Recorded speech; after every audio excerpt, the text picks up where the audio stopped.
Hey, what's up everybody? Welcome back. Brandon again. Today I want to talk about the Strength Shop Strongman Riot Yoke, which you can see behind me, and has made some appearances in my videos over the past couple of weeks, or even on my social media posts. I've been testing it out and kind of sharing some of the things I've found about it. Now, I initially went with this particular yoke because it's pretty versatile in the fact that you can also squat and bench in it, and I've been doing these home gym build series where I try to find affordable equipment that also is somewhat space conscious if you're building it out in your basement or garage.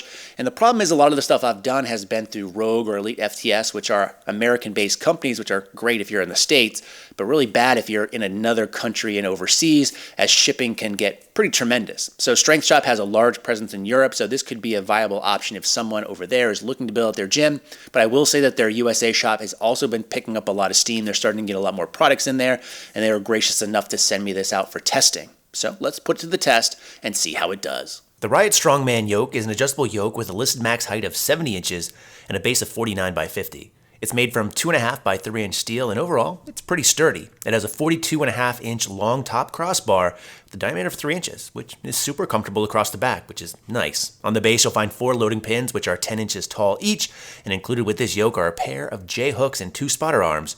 The whole spacing on this rack is 2 inches. As shown previously, assembly and adjusting of the yoke is pretty easy, and converting it from a yoke to a squat stand to a bench press only takes a minute or two with the adjustment of just a few pins.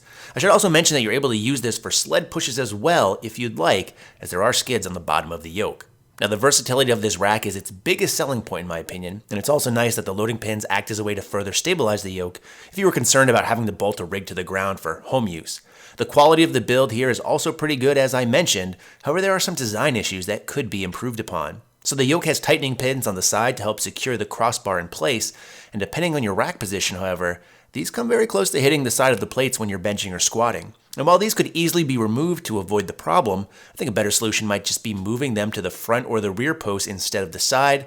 And another issue I found is that the J-hooks and spotter arms do not have UHMW plastic. This is a simple add that can go a long way, and as you can see here, this leads to metal-on-metal contact, and in the long run can damage your equipment. All right, so what's the verdict on the Strength Shop Strongman Riot Yoke? Well, as far as a Strongman piece of equipment goes, I think it's a very good investment. It's a high-quality, heavy-duty piece of equipment coming in at 200 pounds. You can load it up, it can take a beating, and it's really good at the price point that they offer it at. In fact, I have a lot of friends that train for Strongman that swear by this thing, and it's also a nice addition that you can squat and bench in it. And therein lies the problem, in my opinion. For me personally, I'm not that interested in doing yoke walks. Yes, it's a cool feature and addition, but my main focus is squatting and benching, and unfortunately, that doesn't do those very well. Yes, you can do them, but the trade-off is, again, you're using a piece of Strongman equipment that can also be squatted and benched in, and not vice versa. So for me, the trade-off is just not there, and I would rather go with another option. In fact, Strength Shop offers some power racks for just a little bit more, which are going to be much more versatile for those that are interested in powerlifting. The trade-off there, though, is you can't do yoke walks, which for me isn't that big of a deal. So that might or may not be a deal breaker depending on what you're looking for in your piece of equipment. Hopefully that helps you make a more informed decision. In the meantime, as always, thanks for watching, and stay big.